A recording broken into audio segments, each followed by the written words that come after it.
Honestly, guys, I personally don't believe that you have to go vegan or vegetarian in order to eat healthy and get healthy. But once in a while, I do enjoy a very vegan or vegetarian dish. And this rice that I'm making for you guys today is just that. So let's get right into how we make this. You're watching The Bear Pantry Show. My name is Barbara, and for over a decade, I've been teaching viewers and subscribers how to cook authentic dishes from my home country of Belize and many other delicious dishes from basic ingredients. The first time I presented this dish to you guys, a friend of mine named Betty came to show me how to make it, and she used brown rice pasta at the time because it was for the Daniel Fast series. Now I'm gonna use white rice because that's easier on my stomach. By the way, did you guys stop by my website yet and purchase your ebook, The Healthy Selfie? This ebook is chock full of information that you need so that you can make healthier options and reduce your weight, lower your blood sugar, your cholesterol, and so on and so on, because with weight loss, all that good stuff comes, right? I really don't believe that you have to go vegan or keto. You need a wide variety of healthy foods to eat, and you need to know the right portion. So pick up your Healthy Selfie today, all right? Anyways, let's get into how we make this dish. I always buy the frozen okra or okra that's whole, because whenever you buy the one that's already chopped up, they tend to give you just a bunch of the heads and tails in the bag. So cut the body into 2 or 3 pieces depending on the size of the okra. This is my medley right here. So I have some chopped up onion, julienne carrots, tomatoes chopped up, the okra of course, and then the kernel corn in a can. I'm going to use some cabbage and some mushrooms. All right, and then we need some cooked white rice. So let me chop up my cabbage a tad, open the can of kernel corn before we get started, and then over to the stove, I'm putting some extra virgin olive oil, about a tablespoon to a tablespoon and a half. Then dump the frozen okra in the skillet. And I'm from Belize, so we say okra, and I noticed that a lot of cultures will say okra, but over here in America, everybody says okra, so I keep referring back and forth. So then the julienne carrots, all the stuff that takes a while to cook goes in first. So the onion, the okra, and the julienne carrots, all right?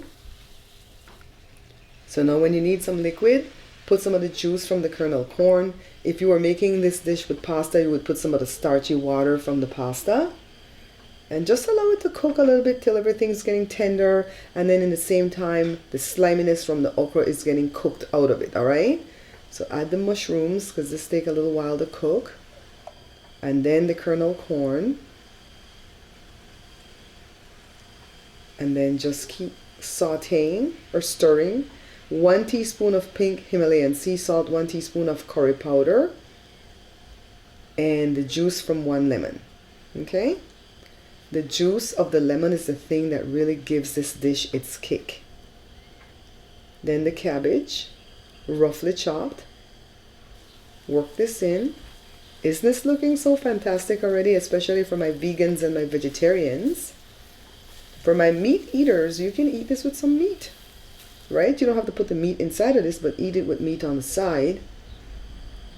And remember, even if you're vegan or vegetarian, you can't be eating a whole bunch of grains or carbs. It's 1/3 cup. So a serving of this thing will be 1/3 cup. So you're going to have some other source of protein, maybe beans or something, right? And then you can also eat it like with a salad, like a garden salad. So get the rice. It's better if it's cold from the fridge. This one's not cold from the fridge, but it's, you know, a few hours old. Stir it in. And I have a shorts at the page on this. If you hear a knocking, that's Wednesday wagging her tail because Jada came down the hallway. So just stir it up, guys. Like I was saying, I have a shorts about this on the page already. Go check out my shorts, and thanks to everybody who's checking out my shorts. Okay, so at the very last, I put the tomatoes in, and I chopped the tomatoes into 3 because they were big. They're cherry tomatoes. Why do I put them last? Because they're softer, and I don't want them to get smashed inside the dish, all right? So at the end, you can even turn the fire off before you add the tomatoes in, and just toss, toss, toss gently. And then put it on a big platter to show it off. You don't have to put the curry powder in this dish, you know. I don't think we put curry powder when Betty came. I think that's my addition, and I like it because that spiciness of the curry powder goes with that lemon, you know, and it's just a wonderful dish. So, of course, remember, how much is the serving? 1/3 of a cup, guys, because this is rice. This is some type of grain. So 1/3 of a cup Put it in a quarter of your plate. The next quarter of your plate has to have your protein source. It can be plant-based if you want.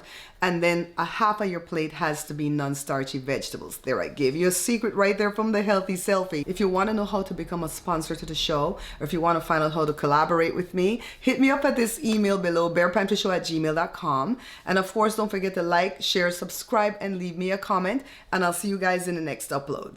Bye! Remember guys, we're not buying this book. Pick up a copy of this book instead. Beans and Rice Volume 2 is the only Belizean cookbook backed by the Bear Pantry Show. Take a look at all these wonderful recipes you'll find inside the pages. Not interested in Belizean dishes? Then The Pantry Laid Bare with these better than restaurant quality comfort foods might be the perfect book for you. Only need a small batch or a meal for two? Then pick up a copy of No More Leftovers. Each book has many choices of delicious dishes from basic ingredients.